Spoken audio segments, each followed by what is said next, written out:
Bom dia, doutor Bruno. Bom dia, gente. Tudo bem? Vou tentar falar um pouquinho mais alto aqui. Beleza. Vamos lá. Doutor Bruno, é o seguinte, tem algumas situações aí bem interessantes. Por exemplo, tem um cidadão, o senhor é hoje uma das maiores autoridades na defesa dos trabalhadores, né? O Ministério Público do Trabalho tem atuado incessantemente para garantir os direitos de trabalhadores. E a gente está vivendo aí uma situação onde temos um caso aqui de um trabalhador que ele pegou Covid no início, daí ele foi lá e deram um atestado para ele, certo? Depois ele pegou Covid da segunda vez, que é normal acontecer, daí teve que também ter um atestado, ficar um período de afastamento. E por último agora ele pegou H3N2. E aí o que aconteceu? A situação é essa, ele está sendo meio que descartado, ou seja, está na lista de demissão. É normal acontecer isso? Qual que é o direito do trabalhador num momento como esse, pandêmico, onde a gente se contamina com a primeira variante, a segunda, a terceira, e ainda vem H3N2? Assim, não existe nenhuma limitação de atestados, né? A gente pode, inclusive, se fosse novamente pela Covid, o trabalhador teria direito a receber esse atestado e ser afastado novamente.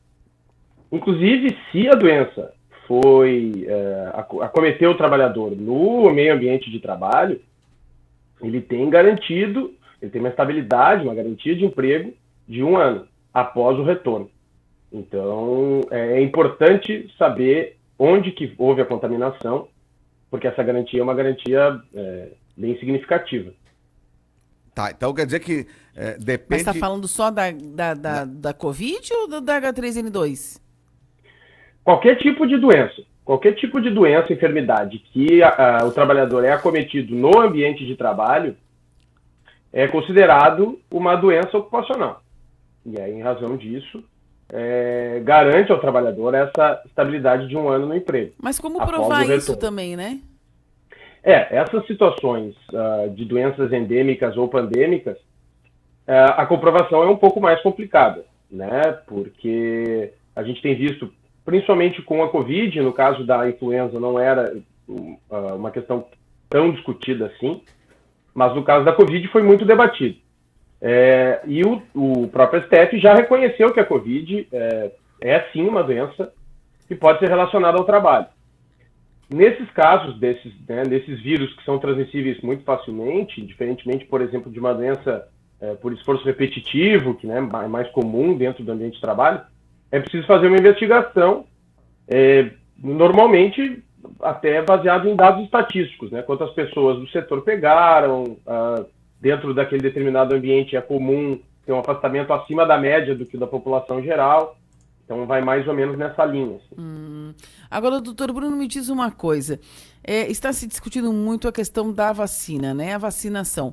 Muitas pessoas decidiram não tomar a vacina. Não querem, não se sentem seguras, não se sentem confortáveis para tomar a vacina. Como que fica a questão relação do trabalho com o empregador? Ele pode exigir a vacina? Ele pode demitir por justa causa? Como que legalmente funciona? Isso a gente também já vem debatendo internamente já há algum tempo, né, desde o ano passado. E o Ministério Público do Trabalho se posicionou, inclusive, pela possibilidade, né, de punição ao trabalhador que se negar a tomar vacina, em caso de contrato já existente, e não contratação de trabalhador que não apresentar o certificado de vacinação. Claro que quando a gente fala em justa causa, a gente está falando de uma evolução, né? Existe uma evolução nas punições, então o correto é inicialmente dar uma advertência, posteriormente uma suspensão, e caso haja uma insistência por parte do trabalhador em não tomar a vacina, a despedida sem justa causa.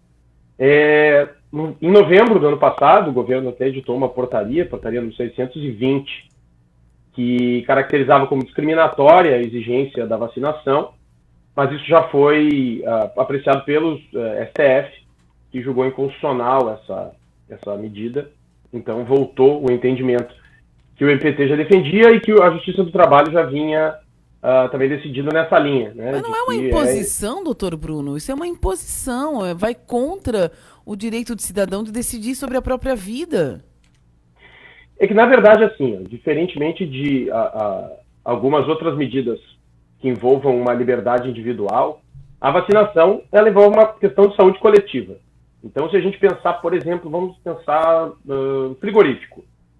Se um trabalhador não vacinado vai até o meio ambiente de trabalho e contamina todos os seus colegas em razão da ausência de vacinação, ele está transmitindo uma doença dentro do ambiente de trabalho, que, como eu falei na resposta anterior, inclusive pode ser considerado uma doença ocupacional, porque aconteceu dentro do ambiente, Tá. e isso gera toda uma repercussão para a empresa. Não, ok, mas a gente tem que considerar que a vacina não impede a transmissão.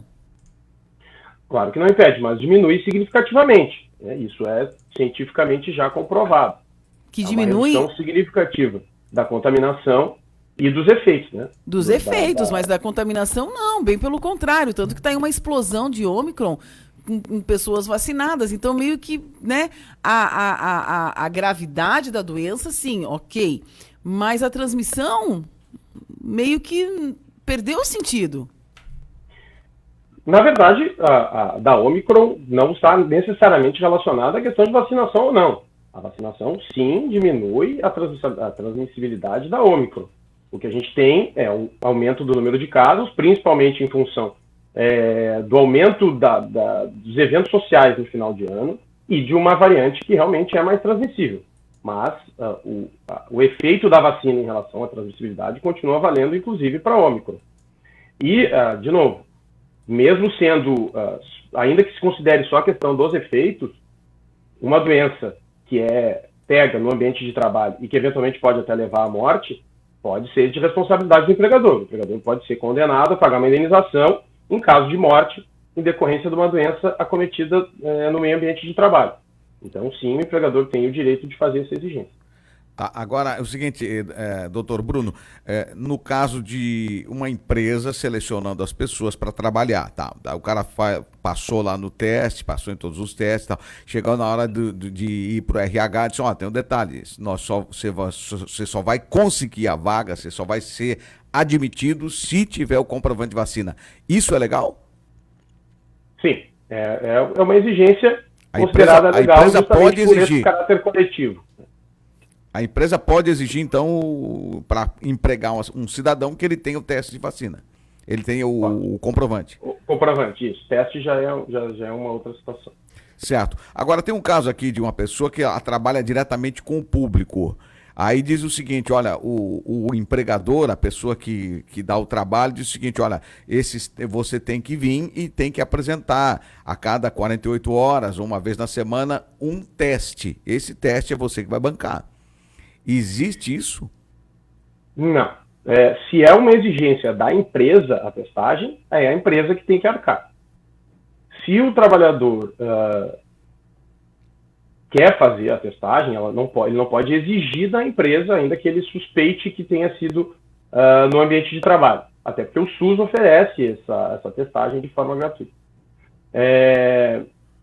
Em relação a, eventualmente, por exemplo, a exigência de testagem para retorno ao trabalho, aí também já fica a cargo da empresa, porque é a empresa que está exigindo esse teste. É uma questão de ver se o teste é de interesse do trabalhador ou uma exigência da empresa. Sendo uma exigência da empresa, ela é responsável pelo custeio desse teste. Sendo um teste de interesse do trabalhador, a empresa não tem a obrigação de custear. Bem, eu acho que a principal indagação das pessoas, o senhor já falou aqui no início, que é o limite de atestados. Quer dizer, é uma coisa ilimitada, né? Se o cara pegou 5 vezes, ele tem direito a ficar. Existe aí nesse limite a determinação dos dias? É o médico que faz isso? Ou o Ministério Público do Trabalho tem aí alguma regulamentação com relação a esse número de dias? É uma questão até que recentemente foi novamente trazida à tona, né? Nós temos portarias do governo federal que estabeleceram o prazo de retorno e recentemente uma nota técnica reduziu o período de afastamento para 5 dias. O Ministério Público já, inclusive, lançou nota contrariamente a essa determinação de retorno em 5 dias, por ausência de evidência científica que comprove, né, que esse período é suficiente para não haver mais a transmissão. Então, nós continuamos defendendo que o afastamento precisa ser de 14 dias, que é o que normalmente acaba vindo nos atestados, né? Tá. Se o atestado acabar dando, desculpa, Não, se pode o atestado continuar, acabar dando mais dias, fica daí já dentro da liberalidade do médico, né? A gente até pela lei que regulamenta a questão dos atestados médicos, o médico tem essa liberdade de determinar os dias de afastamento. Tá, agora é o seguinte, doutor, tem um casal que trabalha num hotel aqui da região, tem vários hotéis aqui na região, mas esse hotel especificamente o casal trabalha, ele é atendente e ela é camareira, tal. Aí ela pegou Covid, o atestado que o médico deu foi para ela, só que os dois moram juntos na mesma casa, como que fica isso? Esse atestado vale para o casal? Vale para o casal, mas para situações diferentes, né? Porque essa portaria que eu já referi do governo federal estabelece prazos diferentes para contratante e caso confirmado. No caso dele, se em 7 dias ele apresentar um resultado de RT-PCR negativo, ele já pode retornar. Tá, mas esse teste é pago por ele, por ele ou por um empregador? O atestado? Não, atestagem pelo empregador. Não, porque os dois estão na mesma casa. Ela testou positivo, os dois estão em contato? Mas é que não necessariamente, eu até vou citar o meu caso pessoal, que eu acabei pegando já há mais de um ano, e a minha esposa mesmo na mesma casa não pegou. Então, no caso se esse rapaz apresentar um teste negativo, ele pode retornar em 7 dias. Tá bom, então, olha, doutor Bruno, muito obrigada. Nós vamos voltar a conversar, porque ao longo dessa Ômicron e outras variantes que poderão, tomara que não, né, mas poderão surgir, vão aparecendo algumas dúvidas, alguns questionamentos, e nós vamos acessar o senhor, né? Fiquem à vontade, até porque é isso, é uma doença muito nova, que as informações vão surgindo, né? A cada dia surgem novas informações, novos estudos, novos conhecimentos, e novas portarias, novas leis, então... Tudo muda todo tempo, né? Obrigada, doutor Bruno. Boa quarta. Eu que agradeço o convite e a participação. Um bom trabalho para vocês e um abraço a todos.